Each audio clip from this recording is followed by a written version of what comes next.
oli koulutehtävänä kirjoittaa semmonen kirja ja mä ajattelin tehdä siitä lyhyen, niin no katsotaanpa mitä tästä on tullut.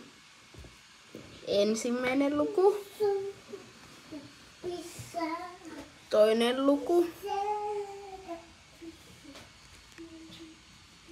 Kääntäkää vähän puhelinta, niin näette.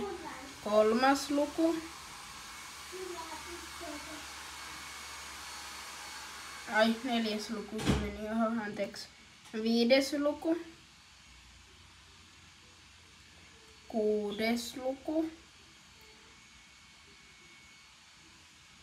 Sitten tulee 7. luku. Täältä näyttää kokonaistyö. Tällainen.